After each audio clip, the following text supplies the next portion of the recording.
There we go. It's a relaxed Friday, and we're just pottering our way through today, having had a pretty tough weekend or day, and looking forward to a weekend. Not the happiest news, I'm afraid, this morning. Locally, we've got death and destruction, murders and beatings that really we shouldn't have to put up with.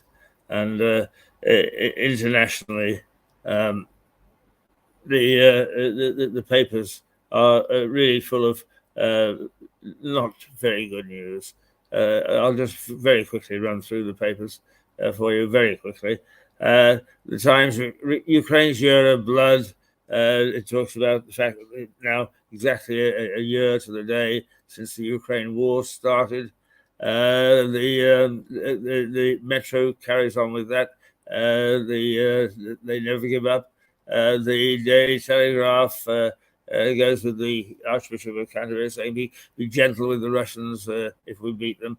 The Guardian, a vanished crypto firm, sparks lobbying fears. There's a scandal brewing in cryptocurrency in the financial markets. Daily Mail, right, the Queen, and this one's close to my heart. Camilla swipe at the Dahl censorship. The woke brigade have ripped to pieces Roald Dahl's books on the basis that they don't conform to the stupid language that the wokes have managed to impose upon us. I mean, why don't they just go and get an island and talk to one another in this strange language that they've managed to get and to rip apart? And not only that, but the establishment go with them. I don't think that I will ever now buy a Penguin book again. Let them feel the backlash of the consumer. It's absolute rubbish. The Daily Express, the Queen's dismay at cuts to Dahl books.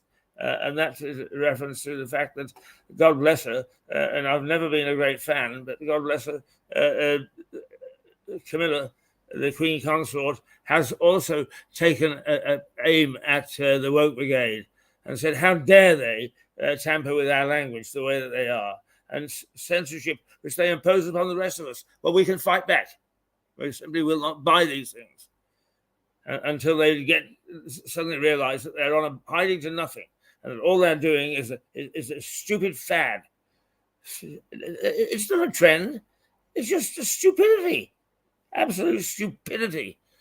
And to tamper with the English language the way they do is shameful. Frankly, if I was Rishi Sunak, I would pass a bill and lock them up and let them talk to themselves. Let them eat turnips. Oh, well, government advice again. Right, the problem with salads, why not eat turnips? Let them eat cake. Just shows how far out of touch with the public this government is. Of course, it's a play on Marie Antoinette. Let them eat cake. The Mirror, let them eat turnips. As a tribute in The Sun to John Motson. We don't normally touch football and sports, but John Motson was he was a step aside. He was an absolutely incredible commentator and just a lovely man. The Eye, Sunak softens on NHS pay talks in a bid to end strikes. So he's going into the unions a little bit, and that's causing its own backlash. I don't know what the right thing is to do, because I'm not at the centre of government. All I would say is, come back, Maggie, because your firmness got us not only out of trouble, but also started a glorious period of economic health and welfare in this country. We're not going to get that out of this lot. Financial Times, a Wall Street veteran is picked to see the World Bank towards climate focus. The World Bank had appointed by Joe Biden, President Joe Biden, a seasoned man to look after the World Bank. So that's basically it. Now, what we're going to do is my usual sussed through. And we're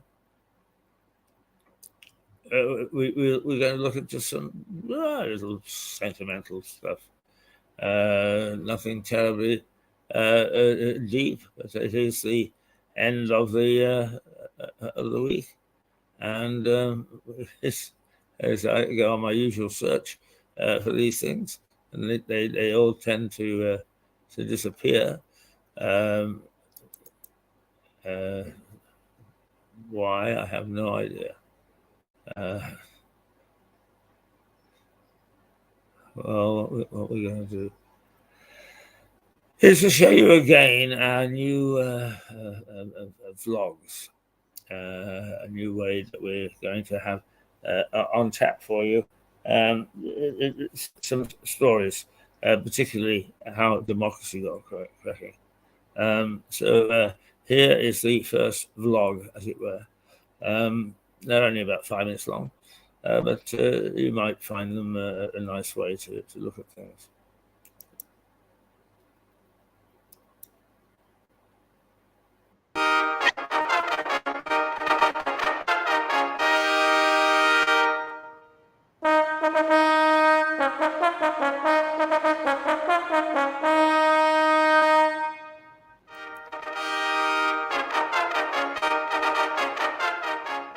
I think the government stinks. And I think the last government stank. And what's more, I think the government even before that stank. Whether I believe that or not, it's quite irrelevant. What is important is whether I can say it without being locked up by the King's men. It wasn't always so. The rights enjoyed in a free democracy started right here. It was here, near to the High Street, that blood was shed in the name of freedom. It was match of the day, the King versus the barons. King Henry III was roundly defeated at the Battle of Lewes, just on the edge of the town.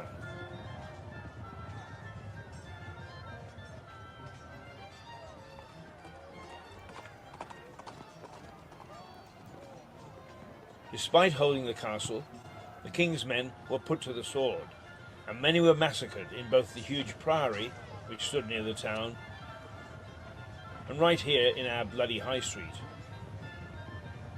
Panicking soldiers were easy pickings for the pursuing forces of Simon de Montfort. The Battle of Lewes is said to be the first step towards democracy in this country. That was in 1243. When you say the Battle of Lewes, to most people around this country now, they glance at you with vacant eyes. They don't know what it's about. What was it about?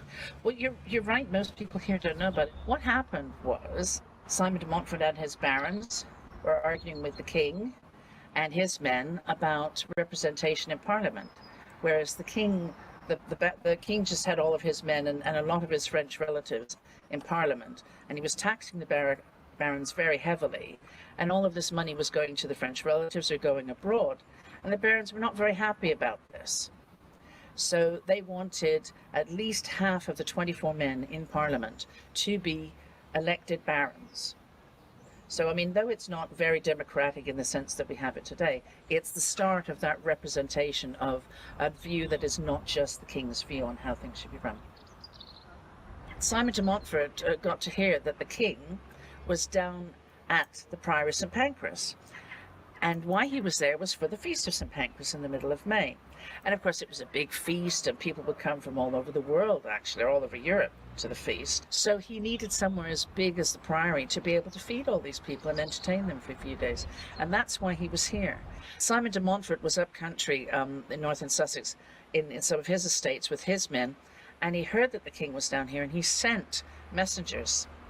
He sent bishops of Winchester and London down with money, with £30,000, which is a fortune in those days, to try and negotiate a settlement with the king. The king was a little bit reticent to go into war with Simon de Montfort because, yes, they were brother-in-laws and he was an old man. They were in their late 50s at the time. Not that that's old now, but it was then. But the king's brother, Richard of Alamein, also called King of the Romans, etc., he wanted war. And of course, Prince Edward, hothead, he definitely wanted war. So they settled, you know, the ransom money was sent back, and the envoys, the bishops were sent back, and so it was war the next day. They negotiated the Mise of Lewes, most of which was, you know, yes, we took this castle, well, we give you it back, and you give us this, and we'll ransom this man and that man for this man and that kind of thing. But it also set down where the king would say, you know, 24 of the 24, we're going to have 12 elected barons, so that we're going to have the beginning of a parliamentary election. And Simon de Montfort made the king hand over his seals, which meant that the king had no power. So Simon de Montfort became the de facto king. It changed the king's complete and outright power. And Prince Edward then went on to, as king, ratify the clauses of the Magna Carta and the provisions of Oxford. And those began to change the king's power. And it also meant things like, if a woman died as a widow, her dowry money was hers. It didn't need to be given over to her husband's family and sons and what have you. There's a start of women's rights as well. There you go. My goodness There me. you go. The Normans did it for us.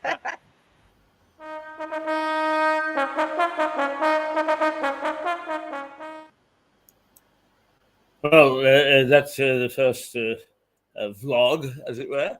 I'm going to show you the second vlog in a moment or two. But in the meantime, let's pay tribute to Kevin, who keeps the beer flowing in the White Hart. And normally it's on a Tuesday, but he took pity on me today and said, please, Keith, will you taste the beer that I just poured? So here we go. Mm-hmm. Yes, and it's before 10 o'clock. That's the important thing, is to get in there fast and furious. Yes, it's very good. Well done, Kevin. Good man you are. You've got you've got that wonderful touch of providing beer of a purest quality on a Friday morning. Okay, let's take a look at vlog part 2. If it hasn't disappeared. Me finding stuff is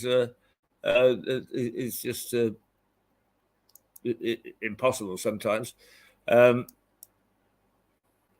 I think I managed it this time. Yes, I think so. Here we go.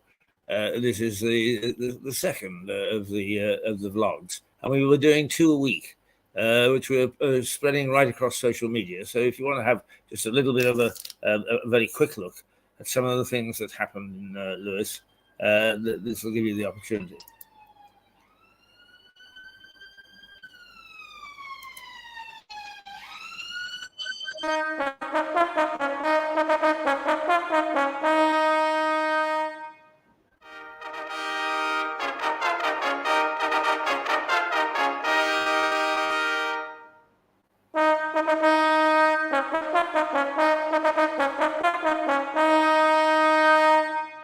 In the last episode, I spoke of a battle between the king and some of his barons. The king, Henry III, held the castle.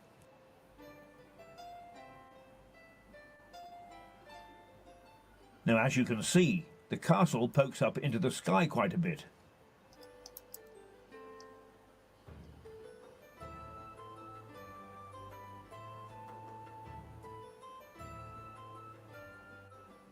The Motter is a man-made hill.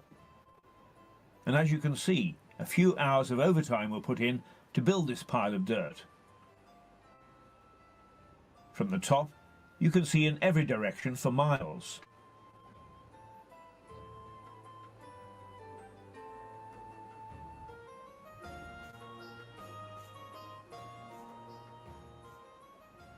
Almost impossible to creep up without being noticed. And there was a moat to cross as well.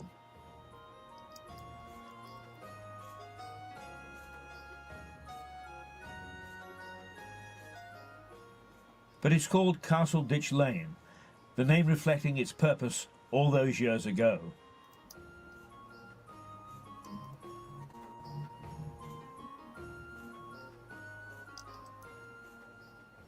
The king, rather unsportingly, had more men on his side than the barons. But it seems he fell asleep at the switch, and on that meadow over there, Simon de Montfort drew up his troops and joined battle. Fighting was fierce. After all, they'd all been on their own tilting greens, preparing for such a showdown as this. The battle was short and sharp, and the barons put the royal troops to flight. And they showed no mercy.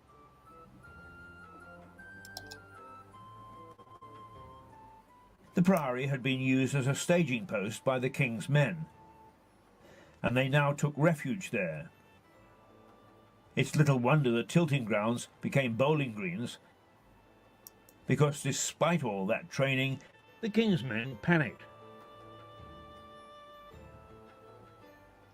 Screams of terror from both monks and soldiers echoed around the priory, as burning arrows thudded into thatched roofs, setting the priory buildings afire. Fighting spilled over to here, our beloved but bloody High Street. Soldiers were either massacred or crushed to death as they tried to get across the bridge over the River Ouse.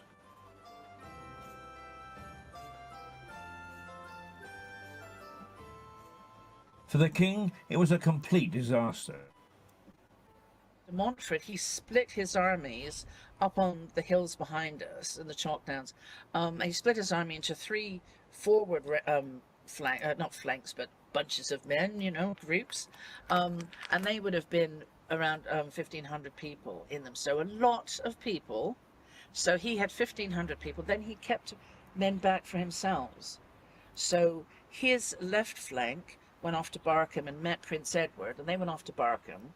Prince Edward, being a hothead and chasing them all the way up to Barkham, away from the town, was one of the reasons the king's men lost. Because and they were mounted knights. And then the other two sets came into the town and were met by the king's army and Richard of Alameyn's army on sort of the hills around us, really, because where we are now would have been outside the town.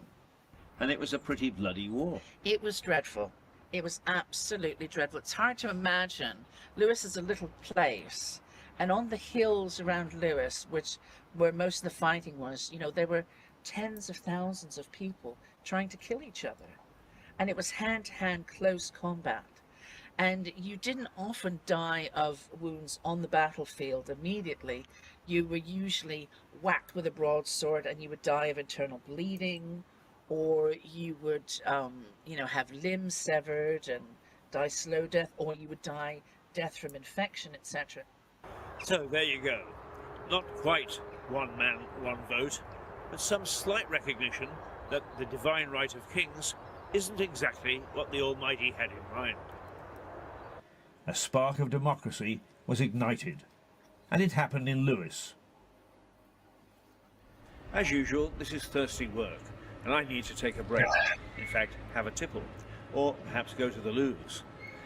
Don't leave me, there's more blood and gore to come. Oh, Lewes, what a place!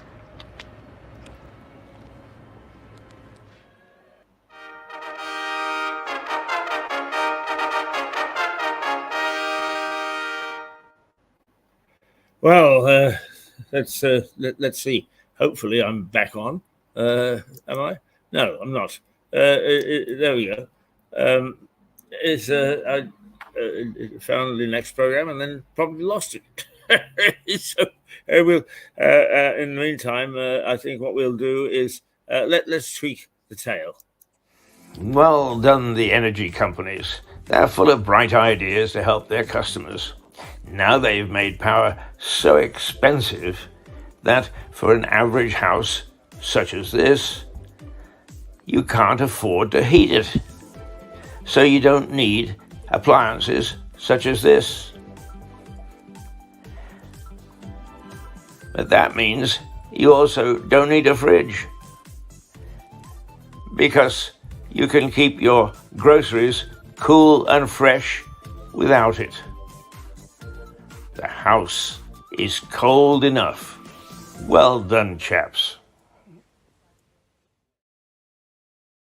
Well, there we go.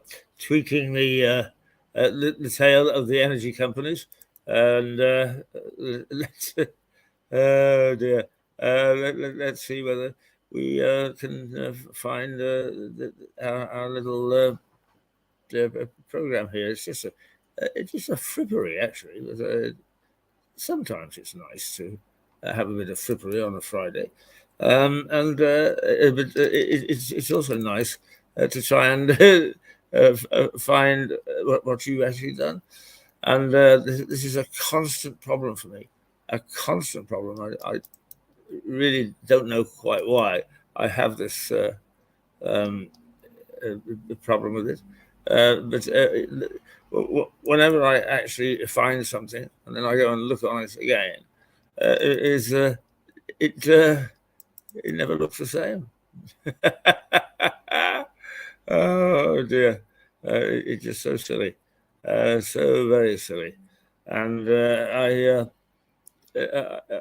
only thing is that people have said to me, Keith, we love to see you struggling with this, because it's so funny to see somebody who is as bad at it as we are. So I tend to still keep going. It's oh dear. And I keep promising myself that I will not go through this again, but and then I do. It's let us play something else. There's some students did for us, and they are pretty competent, actually. And here's one about Mad Jack Fuller.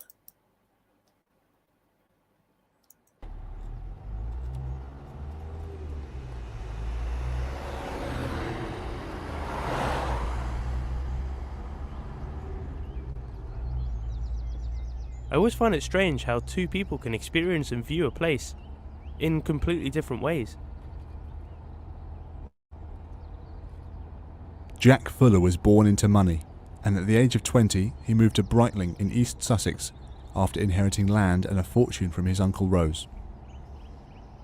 At the age of 22, Fuller became the Member of Parliament for Southampton. Fuller lost his seat after a vicious row over his support for slavery.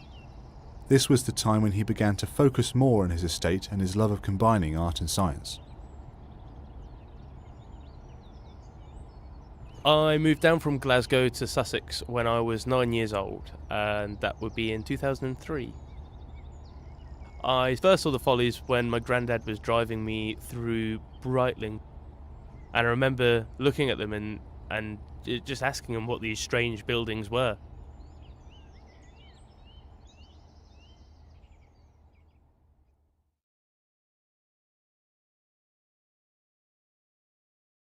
Jack Fuller was affectionately known as Mad Jack by local residents who did not understand his fascination with useless buildings. A folly is a building with no purpose other than decoration. The first of Jack's 6 follies was the summer house.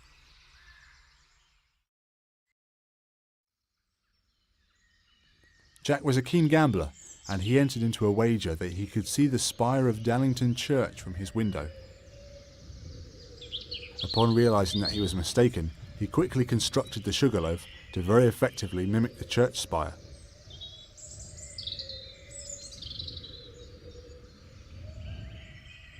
I looked out of my girlfriend's window and saw this strange building in the distance, and I asked her, what is this strange building? And she replied that it was the sugarloaf.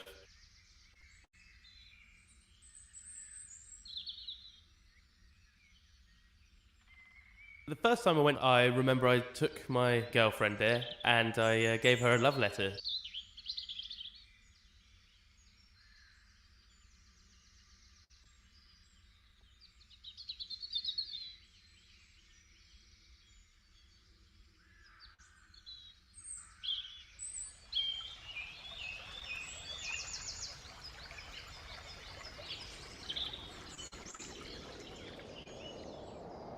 The Rotunda Temple was built to hold artwork, most notably paintings commissioned from J.M.W. Turner.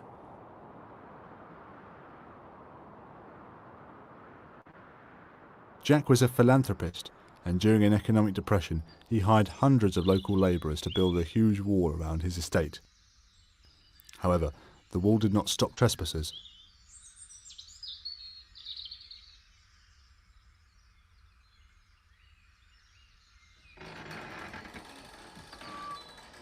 You know, we all thought the temple was full of art, and I was a bit shocked to find out that there was none.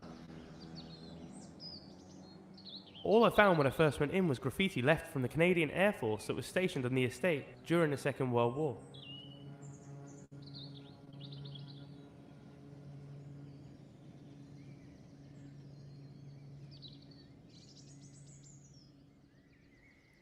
The temple is the motif for the internationally renowned Breitling horse trials, which brings in competitors and spectators from all walks of life.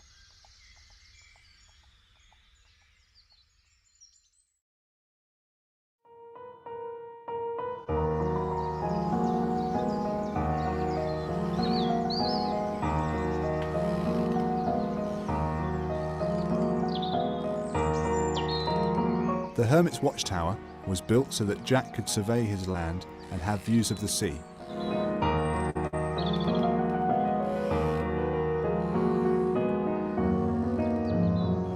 The tower was my special place. I used to go there when I was feeling a bit down or I had to clear my mind.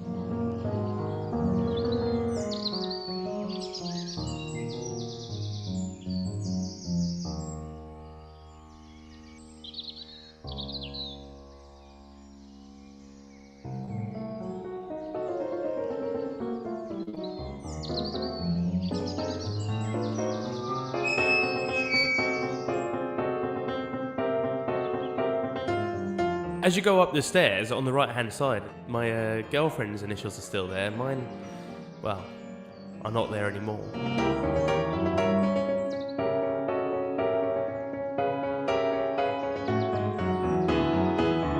When I was feeling alone, I would go to the top of the tower, I would lie down, I would stare through the open roof.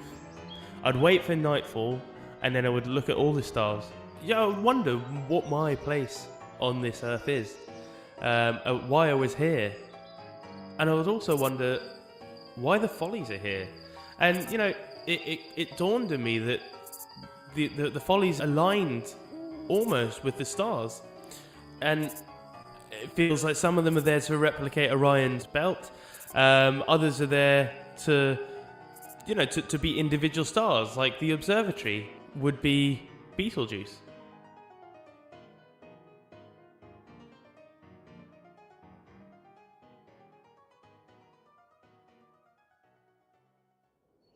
I've heard some people argue that the observatory is not a folly as it serves a purpose, but don't all the follies serve a purpose? They serve our local history, our culture. When I first came to Sussex from Glasgow, I was such an outsider. People had no idea what I was saying, and I had to get something to point me in the right direction.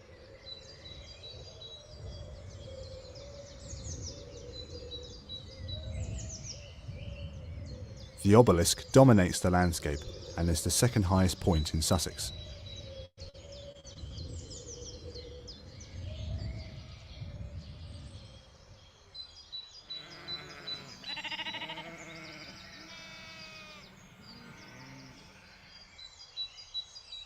I remember looking up at the needle and realising that it pierces the vast, uninterrupted sky.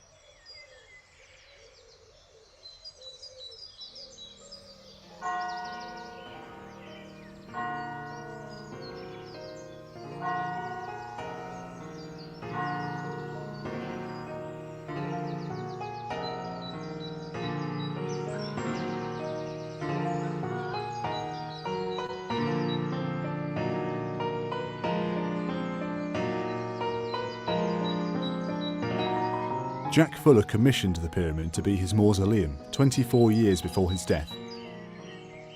This immense structure draws attention away from the Thomas à Becket church, in whose graveyard it stands.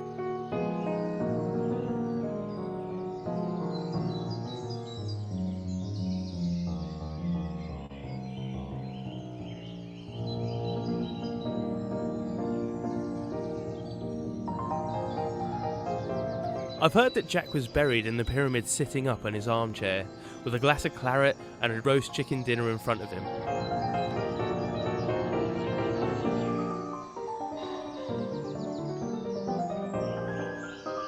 The Follies are all focal points, but don't let them fool you. Their place in the landscape belies their size and their distance. In the beginning I was hungry to consume them, and I had rushed to each one in turn. But a short distance turned into a mile, a run into a trek. At last, I grew to love the surroundings and adopted the Follies as guides rather than destinations.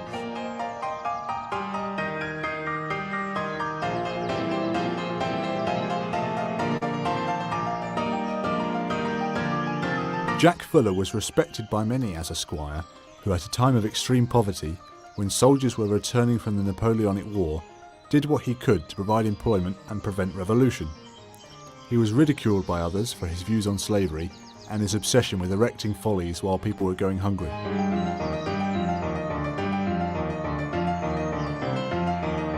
Fuller's Follies are an important part of my life and have helped me to find my place.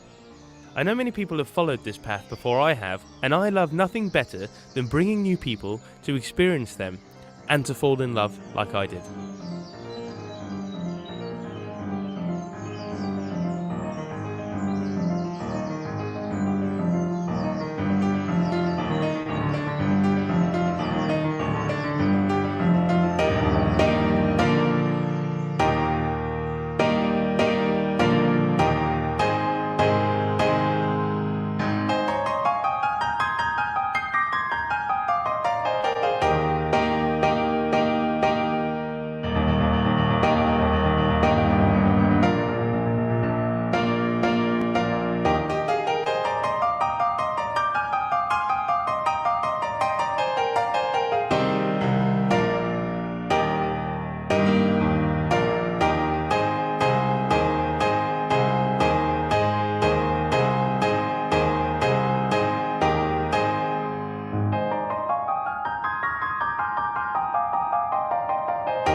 Farting around, looking for this program that I selected earlier. It was just a little bit of frippery anyway. I don't know if I found it or not, but there are one or two here, programs, one or two here that might provide us with some interesting stuff. And what the hell? Let's try this and see whether, in fact, it's what I think it is.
Well, that's a little promo for Break an Egg, which is our first program of the day each morning at 8:30.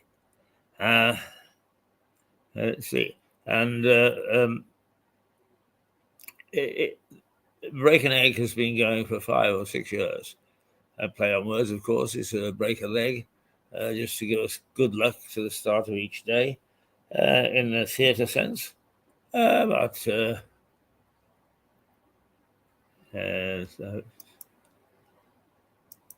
we remove everything from the studio and start again. And we'll see whether we can find something of good interest to show you. One thing that is really very sad in some ways is that racing, the racecourse closed, and racing was moved which is essential to the economy of this town, and it was moved without a murmur. As the worthies of the town at the time were all ready to take away something which they found as a nuisance, but they had nothing to replace it, nothing. And I suppose really what we've got to do is to say back in the 60s is that the local governance was as bad then as it is today. And so I really feel very aggrieved, I suppose. But one thing that we do have here is a little bit, which is actually prepared for the people that cling on to the racecourse, keep it alive with memories, have an organization, and in fact having a presentation of their work on April the 1st, I think it is. I hope that's not a practical joke. I'm sure it's not. So let's take a look at let's take a look at the race course, shall we? Here we go.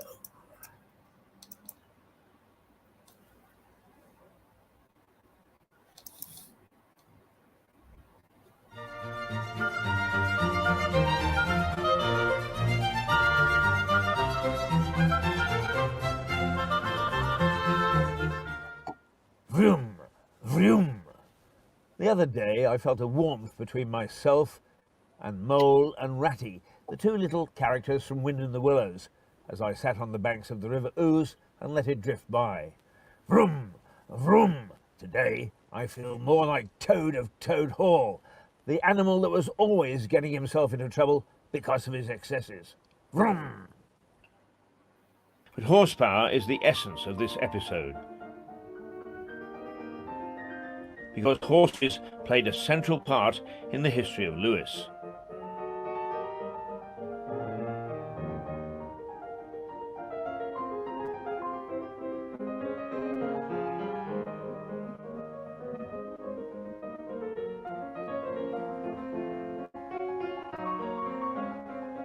And as might be expected, were often at the centre of violence, adding to the history of a bloody town. Horses, of course, were nothing unique to Britain. Cavalry had been a major part of warfare, and peaceful farming from time to time immemorial. But for Lewes in early times, they were an important part of its economy.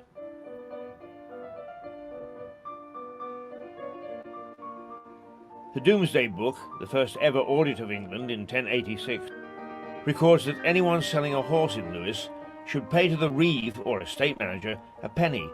The buyer also paid a penny. So a horse tax was in place more than 1,000 years ago.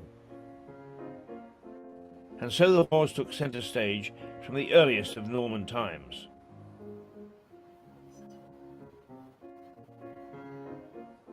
I've shown you the tilting grounds where knights on horseback tried to unseat each other.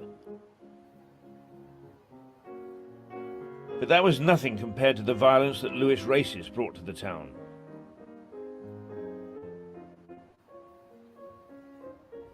But I get ahead of myself. Lewes was one of the most famous racecourses in history until 1965. The fourth oldest in the country, racing began in 1727, although some argue there is evidence it was 26 years before that. Good afternoon, ladies and gentlemen, and welcome to Lewes. It's the final race meeting here at Lewes, Monday, September the 14th, 1964. The ground is firm and the wind is straight across the course. The runners for the first race, the Cookmere Apprentices Handicap, are on their way to the start. Saucy Lad representing Tom Masson in the purple with the gold star. Number 11 is Nimberg.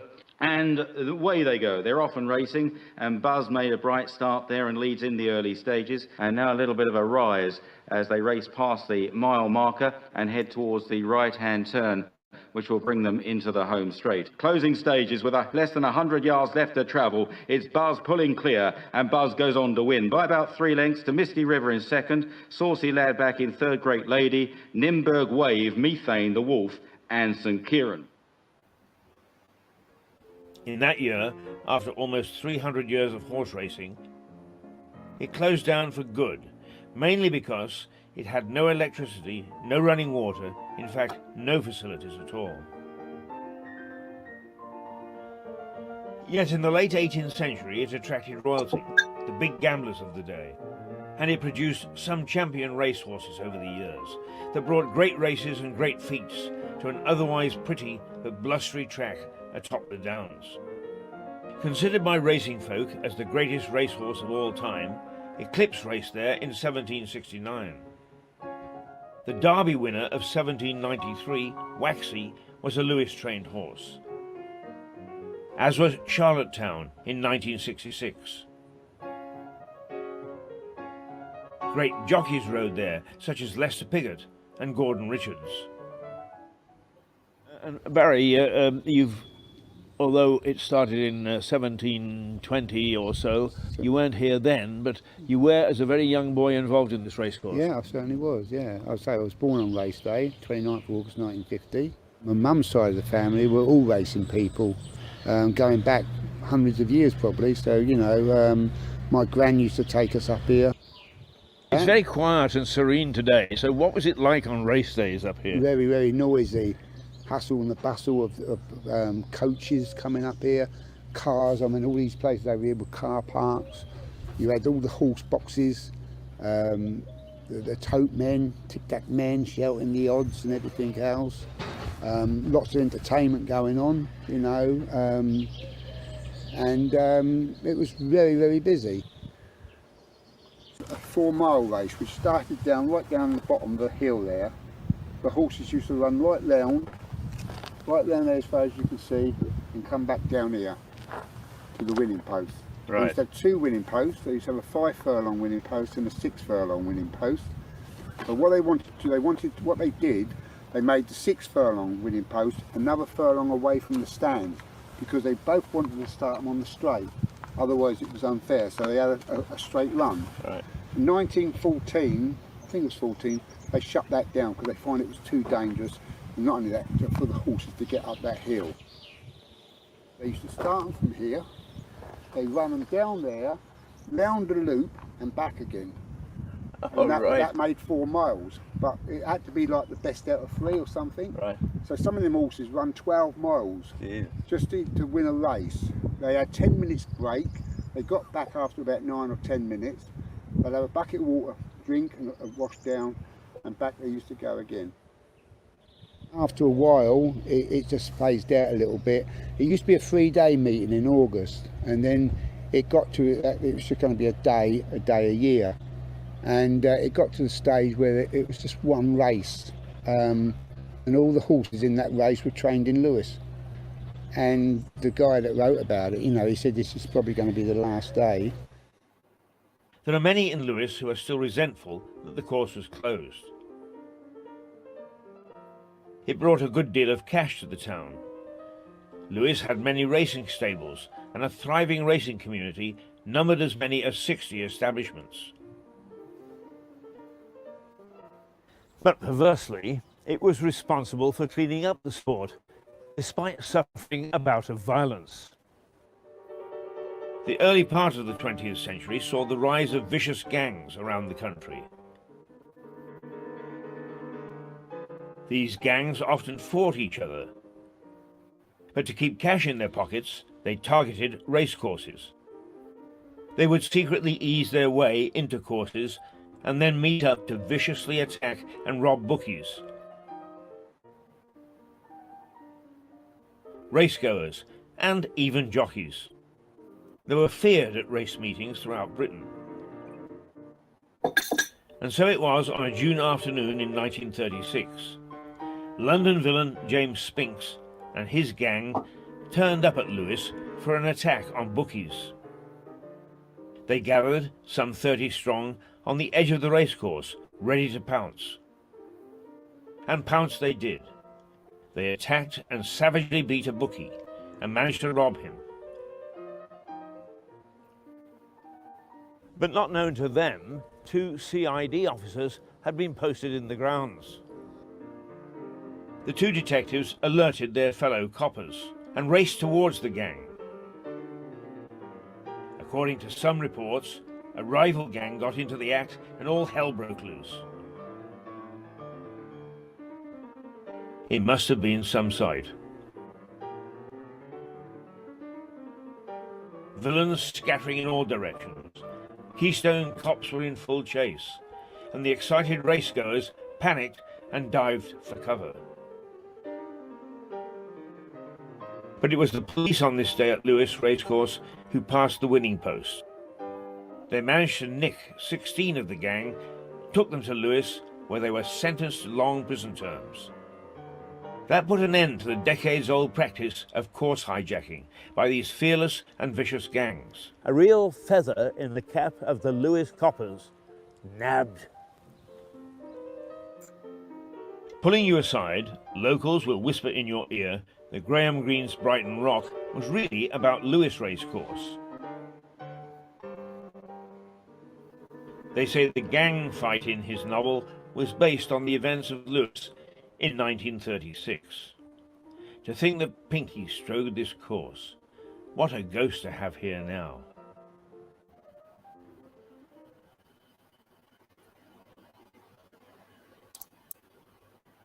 Oh, there you are, another part of the history, the bloody history of Lewes and the race course and the famous battle with the gangs, which took place on Lewes Racecourse, but actually was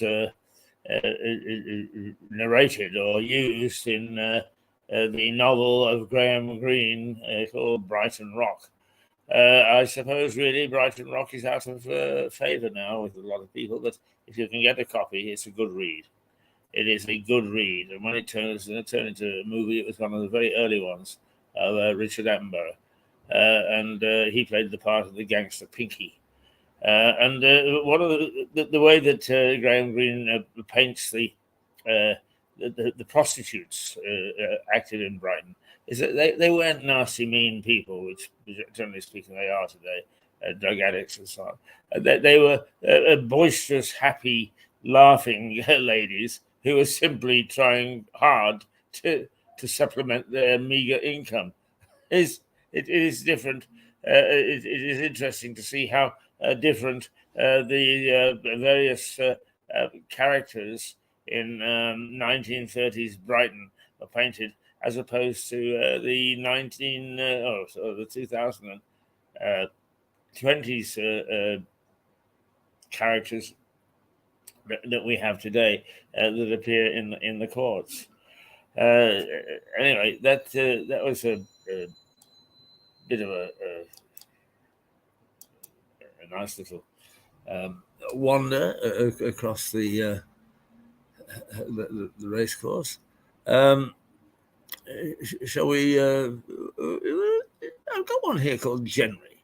Genry is our logo, and he stands proudly in the grounds of the Priory, and about 7 feet tall, symbolic of first the Battle of Lewes, which we've shown you in a vlog this morning, and also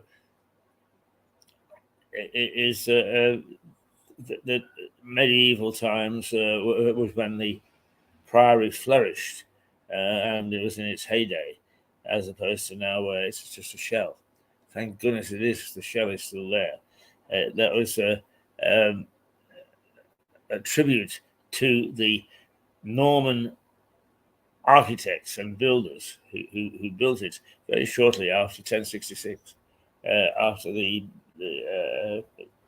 conquest, the Norman conquest, and God bless them, they made it so it couldn't be pulled down, and Henry VIII pulled it down, but he couldn't pull it all down. It resisted even him. So there we are. But anyway, Jenry stands there in his finery. I don't quite know which one about Jenry this is, but let's just take a look, shall we? We're having a nice trip through a mystery hall of fame this morning.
There we are, carrying on with Jenry, the knight who stands proud in the Priory grounds. And if you haven't been down to see him, if you live in Lewes or you visit Lewes, go down and see Jenry. He is a mighty, mighty helmet of the medieval regime and the Battle of Lewes in 1264, which sparked democracy.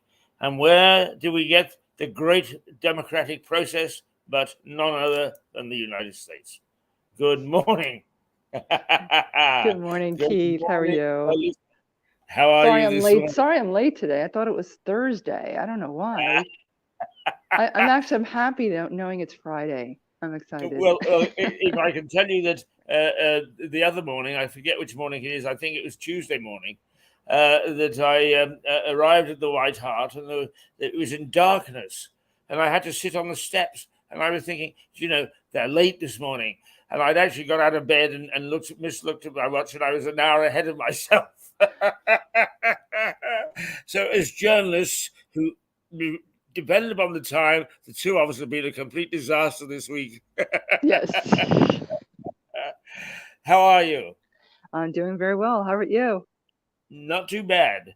Now, I have to tell you that in case you didn't get it, that our friend and mentor, Mark Landsman, wrote a little a piece on Facebook this week, in which he's always been very, very critical of the administration, particularly since he was a White House correspondent and understands it better than most of us, very critical of the administration. But for once, he said, "My golly, here is some activity at last, and thank God it's for an old man." And he was actually praising Joe Biden for going to Poland and getting stuck into the war in Ukraine.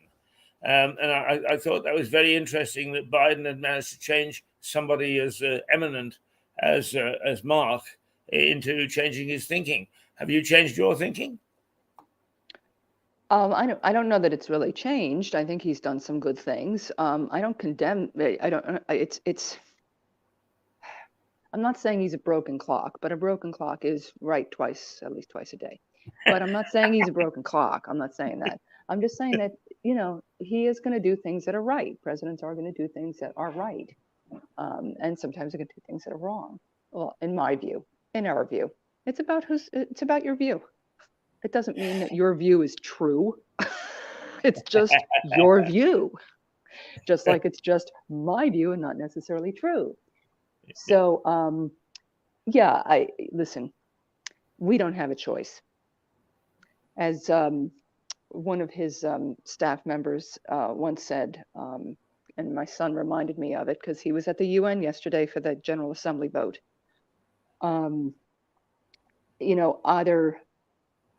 Either Russia loses or Ukraine is no more. We have to do something because Putin wants to take over the former Soviet Union. He wants to reunite. He's not going to stop at Ukraine. And what are we going to do? Sit around and do nothing because we're cowards? Stop. Yeah. Yes. We either win or we lose. If Ukraine loses, we lose. That's it. Well, it's been unprecedented activity in the last few days. In some ways, I think that we do have, I'm sorry to say it, a fairly weak government in the UK at the moment. Unfortunately, Stuart isn't with us this morning, but he says quite plainly is that what Boris did, being a fairly strong character, Boris defended himself and his position by appointing to his cabinet a whole bunch of losers. Right. And so when he went, the losers actually stayed. That's right. Yeah. But he, and strangely enough, politics makes strange alliances. He and Liz Truss have now joined forces to say, hey, listen, you let this opportunity go. If you don't actually support Ukraine, then you're condemning the West to years of misery. So it is interesting what's happening. Yeah. Coming back. And today, by the way, is the 100th, or exactly a year since the conflict started. Yeah, we have here at our Metropolitan Opera House a concert for Ukraine. They're performing Mozart's Requiem. I've been trying to get tickets. I'm going to go down there tonight and beg for them because they're sold out. I'm going to go down and beg. So we'll see what happens. If I don't get tickets, at least I'll stay out and support everybody because they'll be having protests and things of that nature. Minister, tell them who you are and they'll usher you to a front row seat. Well, of course. Of course they will. I'm imagining in my mind with the tickets in my hand, just fanning myself. Well, I think that's a wonderful way to remind us of this. I used the word earlier when I was talking about the celebration, and then I thought that's a silly word. Who celebrates the start of war? But what I meant is that this is a memorial, if you like, reminding us that this war has been going on for a year, and time slips by so quickly. And when you think about it, is the Second World War started in November 1939, a propitious month because that was the year I was born. And some people have blamed me for the start of the Second World War. It was going to be a war that would be over in a year, and of course it lasted 5.5. So it is. So sometimes it's difficult to stay up to date with these things. I mean, you have to understand that the people are very comfortable. People are, in their own little consumerism cocoon, and they're all having fun, and they're not understanding what's going on out there. That if they don't fight for that cocoon, they're going to lose it. Mm-hmm. And so, my son, he was down at the Marine base a couple of days ago, and they really want him to be a pilot. And what he said to me was, what he said to me was, my father was a World War II Marine, and he fought in the Battle of Saipan. He was in the middle of it. It was, I'm sure, just whatever from the little snippets he told me, just absolutely horrific. And the Marines didn't have air cover, and which is why they suffered so many casualties, and it was such a brutal battle. And so Connor says to me, he says, I don't want my Marines to not have air cover. I want to protect them as best I can.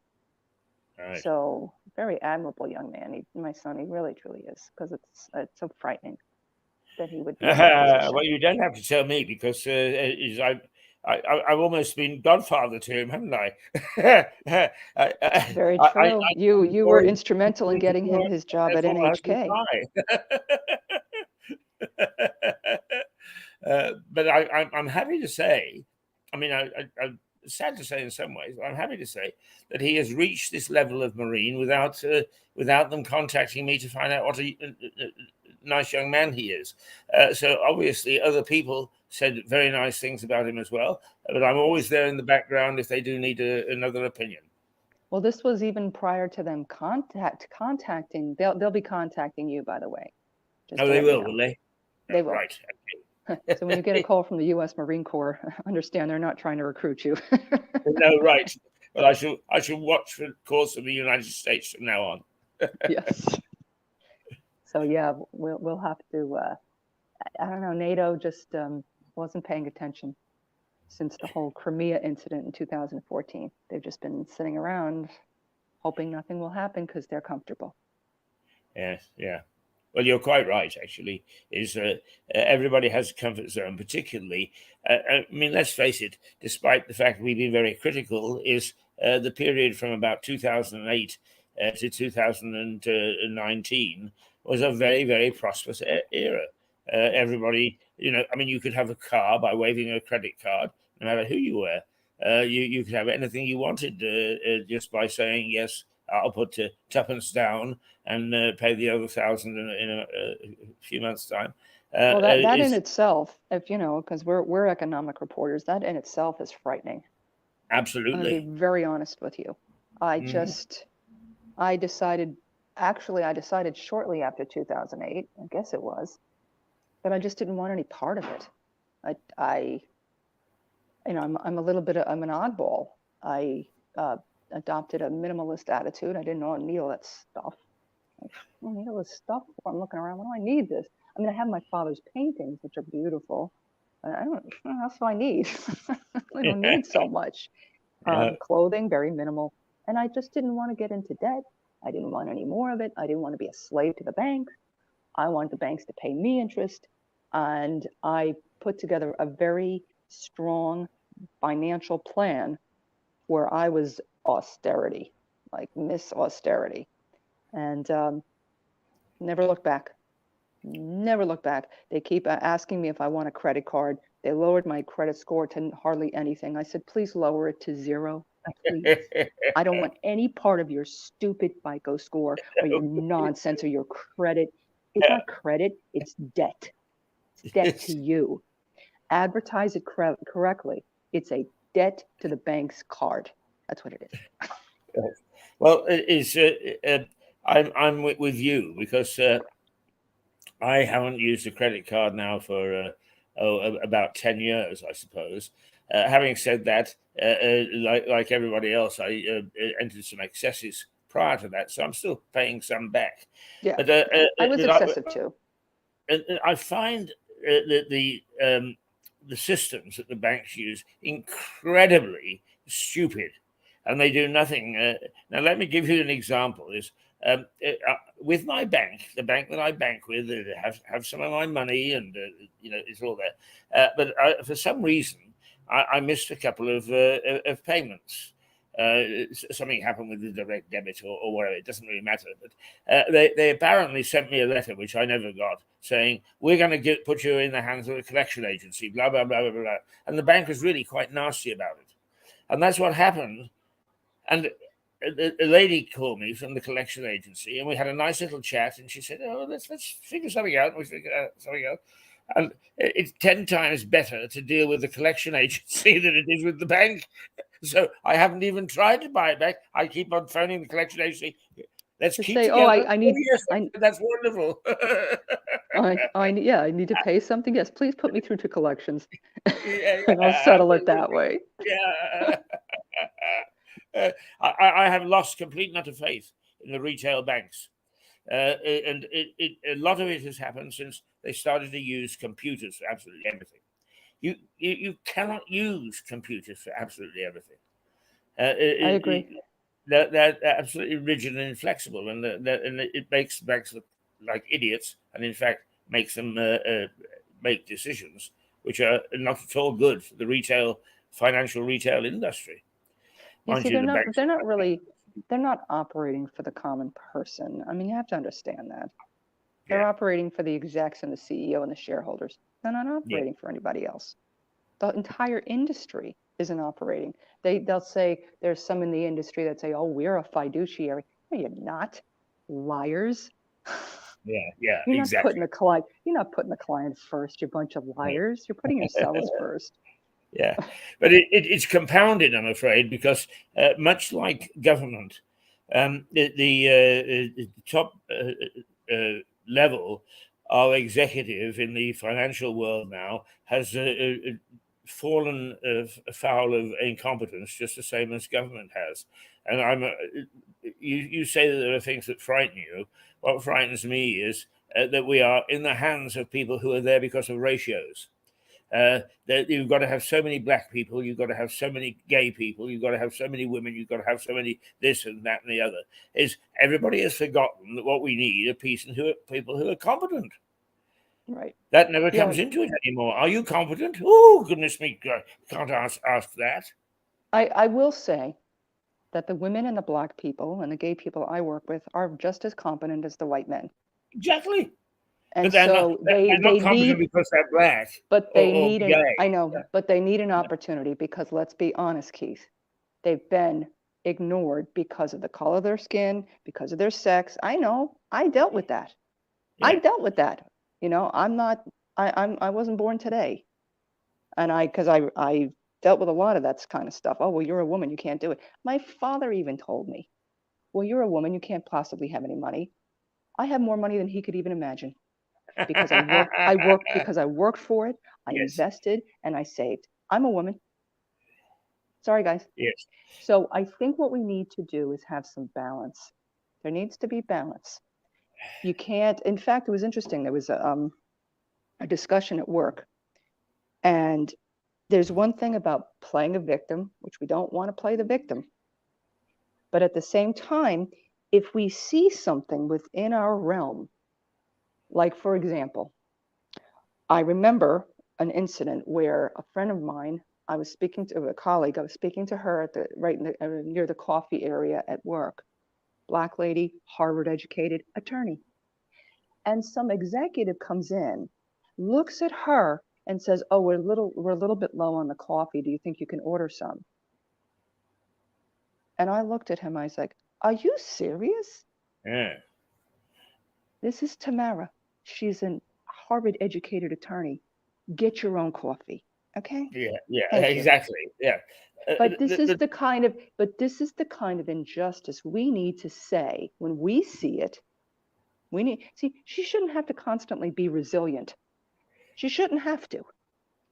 Why is that okay? It's not okay. No, nobody should. But my objective, if you like, or my belief is that what we should do is just work towards a level playing field not worry about color and so on. Now, I know that you'll find, and a lot of people find this amusing, but I was subject to discrimination for all the time that I was in Canada. A lot of people would not hire me because the sound of my voice. I sounded English in a North American environment. And I just kept at it and I kept at it until in the end, everybody, I'll pat myself on the back. They said, look, this guy is just too good to ignore. Well, see, that's the point, though, Keith. That's the point. You shouldn't have had to be so resilient. You shouldn't have had to have dealt with that. No, but if it's there, my way of fighting it is different to just ratios. Yeah. No, I agree with that. So that's where the balance comes in. But I think that if any of us as individuals see this kind of nonsense going on, we need to speak up. We need to speak up. Absolutely. And we also need to recognize that it's also in ourselves. Yes. Well, can I pat myself on the back because you know me very well. I have no isms whatsoever, none at all. Most unusual character in that regard. But when I went to Kosovo to take over the media program there, I had a completely incompetent group of people whom I sorted out over a period of 2 years. And when I left, out of a staff of 20, I had 17 ladies and 3 men. And that was in a male-dominated society where people would actually come in through the front door and tell me who I was going to hire. And it was never a woman. And I managed to do that. And I was very proud of the fact that I did that. And they were all there on ability. Nothing to do with the fact that they were women. Well, it has to be both. You have to have both. And you can't just bring somebody in because of an ism or because of you're trying to stop an ism. Yeah.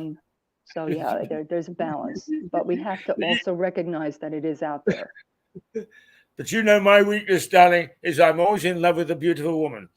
And here I've been in love with you for what, 20 years? Oh. And I'm always in love with a handsome man. There you are. We've got the thing sorted. Yes. Right, let's go. In fact, I mentioned to my significant other that he was eye candy for me. What a lovely term, eye candy. Lovely. Let's turn back to Connor because actually Connor's career is really is quite reflective of some young people in the United States, and I think it's quite different to here. And I think it's very educational for us to hear what Connor is up to. Now, first of all, before we put him into an aeroplane, he is working for NHK. And you said that he was off to cover the United Nations General Assembly this week. Yes, the vote yesterday. Yes. No. And it's interesting because Connor's major in college was international studies and international relations. And so he specifically studied the United Nations. So I was very excited to hear that he was using that knowledge, and he will be doing more of that going forward. You know, I've never been to the United Nations. It's in New York, not too far from where I work.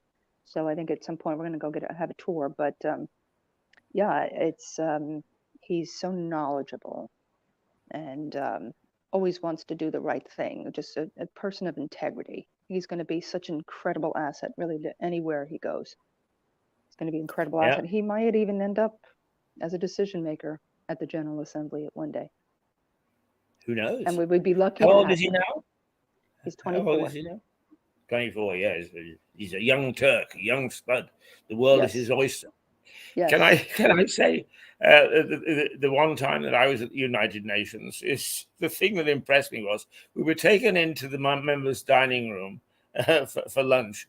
And there was this long table with all these dishes. And apparently the mandate is in the dining room there is that they must have a dish for every member of the United Nations General Assembly. Can you imagine what it's like? Dish chaos. Absolutely. How they pull it off, I have no idea, but they seem to. You know, it's funny when the vote, Connor was mentioning the vote. well, I think he said 120 countries voted to tell Russia to get the hell out of Ukraine. I don't think the resolution was worded that way, but yeah, like countries like South Asia, countries like India, like, what are you all doing? Well, listen, India is a country right now that can't even count the number of people they have. They're so completely confused and in chaos. But trust me, if China comes to take over, they're going to be crying for us, but they just want to abstain. Okay. Yes. We'll see how that goes for you. Yeah. Nonsense. Well, I've spent a little bit of time in India, and in many ways they are an interesting people. But we forget that India is a subcontinent, and the people in the south are so totally different to people in the north. Well, to be quite honest with you, Reed, I always think of Afghanistan as being northern India. No, it's absolutely true. A very good friend of mine is from northern India, very, very different from others in the south. Very different viewpoint, very, very different lifestyle, very different kind of a person. Mm. In fact, she moved away from the south because she just couldn't handle it. So, can I tell you just? I mean, I'm famous for my red herrings, but let me tell you just a little story because one of my colleagues, I wasn't ever in Goa. I was only in Delhi and Accra and so on. But he was a member of the Travelers Club. And he went to the Reciprocal Club in Goa and found it very, very nice and so on and so forth. But they all sat around in just shorts and open neck shirts and so on because of the heat. They decided they would like to eat in the dining room there, and they were barred. And he said, well, why? He said, you're not dressed properly. And he looked around and he could see everyone was in open neck shirts and so on and so forth. He quizzically, and they said, you are not wearing socks.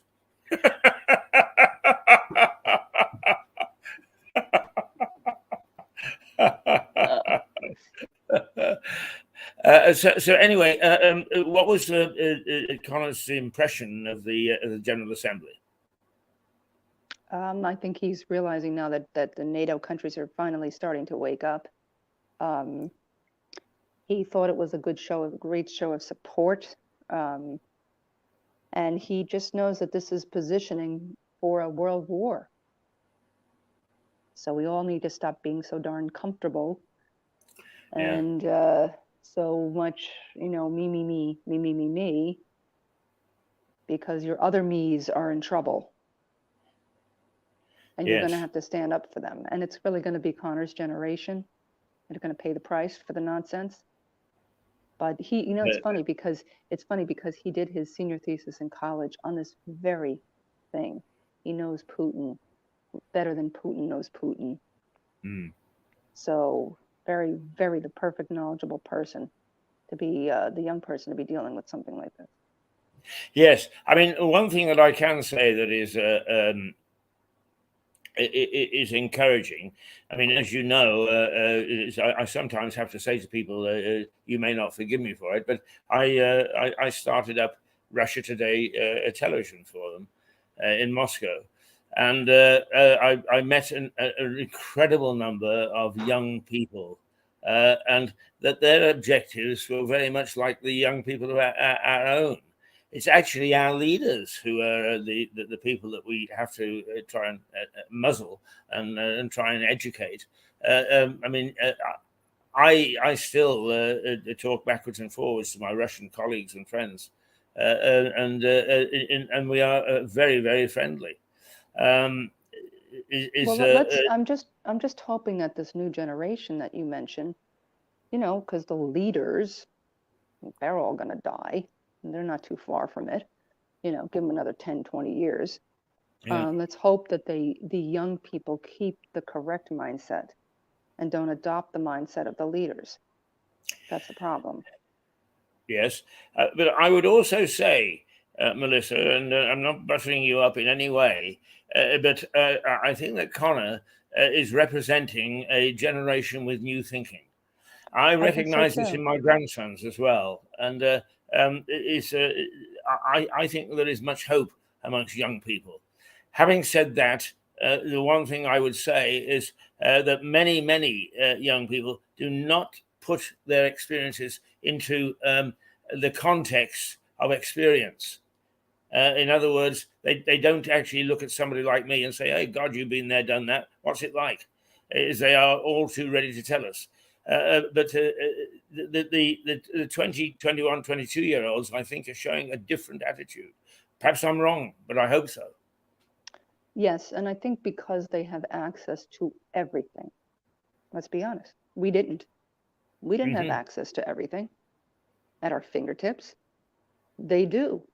That's a huge burden, quite frankly. Because usually life unfolds, right?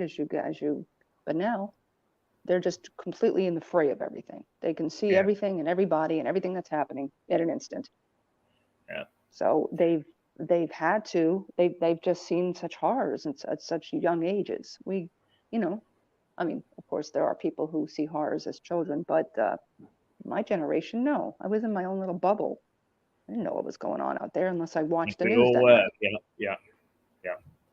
Yeah. I mean, my generation was very much still the Toodle Pip. We wore tweed jackets and went to the cinema for half a crown on a Saturday, and that was our entertainment.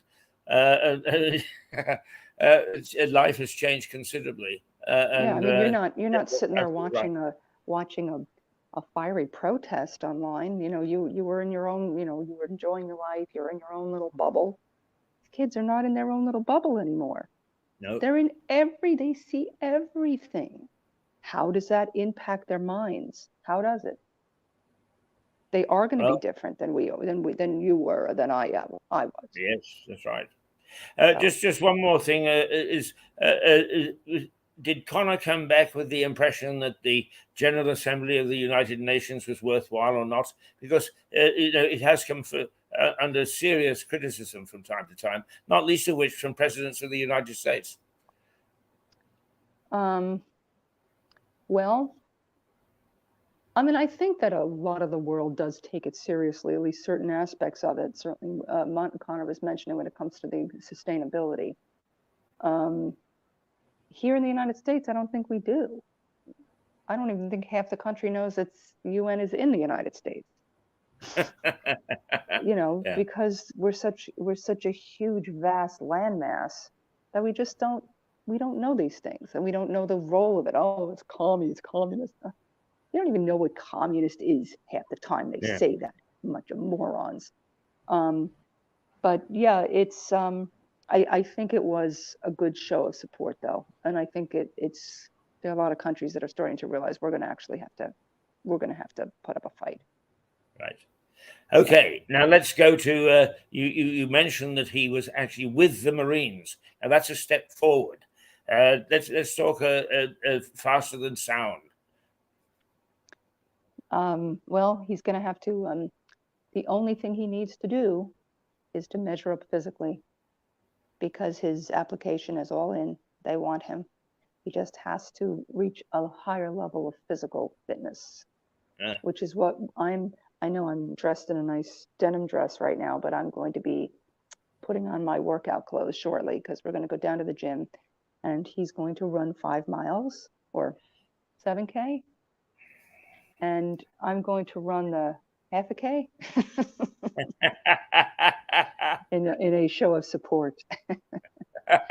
So yeah, he has to, and he's got to do at least 20. No, I think he said at least 18 pull-ups, and then the plank. Where you're planked on the floor, or I think it's 3 minutes 45 seconds. I can do 10 seconds, Keith. Yeah. So, yeah. But I have to say, Melissa, that once again, I'm not buttering you up. It's just a question of social attitudes. Is how lucky he is to have a mother who will work side by side with him. Not every youngster has that facility. In fact, coming out of the age that we did is sometimes parents aren't that supportive of what their children want. But then, in fairness, quite often children push their parents away. I don't want you interfering. But working together as a team obviously is a splendid way of reaching an objective. Yeah, I mean, I'm not going to say that I'm a perfect parent, because nobody is, because you were raised by imperfect parents, and they were raised by imperfect parents. You don't know what it's like to be a parent until all of a sudden you're a parent. It's like, well, wait a second, I didn't study for this, right? Well, I didn't even take the exams. And so we can't so much fault ourselves, but we can evolve as parents, even as older parents with older children, to try to make an impact. I can look back at all the mistakes my father made. I look back at all the mistakes I've made. I look at other mistakes, and I also see the wonderful things that parents do. So let's correct our mistakes, and let's just be really good parents and really good people. There you go. So, I always remember going to my daughter went to a boarding school in Belfast for a variety of reasons that I won't go into, but she liked coming home at weekends, and I went to pick her up on one occasion, and we were driving back, and she said, I want to talk to you. I have a confession to make. And my heart stopped. And she said, you're always telling me to take responsibility for my actions and so on and so forth. Oh, well, what's going? She said, I got my ears pierced. Oh, if that's the only thing. Oh. Yes. I mean, actually, the joys of parenthood, because I always describe myself as an amateur parent, but the joys of parenthood can be absolutely quite wonderful. They truly are. They truly are. In fact, he just came in. He's not going to want to be on camera because he's exhausted, but he's got to get up to work out. Yay. Good for him. But pass on my personal regards to Connor, but also to all the people that he knows and impressed when he was over here, because he is well remembered. And a young man like that making the impression just at 24 is pretty damn good in my view. Can you get the bitter to Miles somehow? Actually, I'm working on that. I'm going to enlist the aid of our other colleague, Stephen, who actually talks to Miles.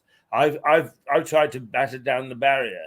What I think is that there is a certain resistance to me as being head of Mirador, simply because I yell and scream at everybody and tell them how useless they are. So the independence which we have in this station comes at a price. So I'm going to invoke Stephen to help. Yes. Do let Stephen know what Connor's about to embark on, defending UK. That'd be good. Well, yes, indeed. I will. Actually, I haven't seen Stephen for a little while, even though I'm his next door neighbour. This weekend is a rugby weekend, which means that I shall be very close to home. So I shall pop around and knock on the door. Good, very good. Yeah, stay in touch. It's always good to stay in touch.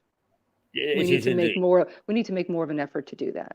So there you go. I'm gonna hold you to it. I'm gonna trust that you're gonna get it done. Okay. Go say hello to Stephen. Don't worry. You know me, I gnaw away like a beaver. The big problem, of course, is that you and I are both the same. Is we do more than we should. We take on impossible targets, and then something sort of gets left behind for a little while, and then we get a conscience, and away we go. So the conscience is kicked in. Good. It's now 4 minutes past 11. We've had a lovely chat. I didn't mind in the least that you were late, because your contribution, as always, is terrific. Are you going to work today? Yes. Right. So you're going into the great city of New York. Yes. Wonderful. And then I'm going to go beg for the tickets tonight. Absolutely. Yeah. No. You tell them how important you are. It's me. It's me. Melissa, we'll talk to you next week if we don't talk to you before. Okay. Have a good day. Bye. Bye-bye. Bye. Okay, there we go. It is 4 minutes is 5 minutes past 11 now. That's been a good chat to Melissa. We've caught up on the American thinking on international terms, what's happening at the United Nations, what's happening in fact with the young people of America as opposed to the young people here. Those are always good sessions. Some people will find them dull and boring. Others will find them inspiring, and other people will find them informative. So whatever it is, a quirky Mirador television, you never know what we're going to bring to you next. And we're not going to bring anything to you until Monday morning. So I'm going to say toodle-dip, and we will be back with you on Monday, as usual, for another week of rollicking good fun, silly nonsense, serious discussion, and a good yell at our leaders, local and national, because at the moment they are screwing things up, and that is not good enough. Toodle-pip, ta-ra.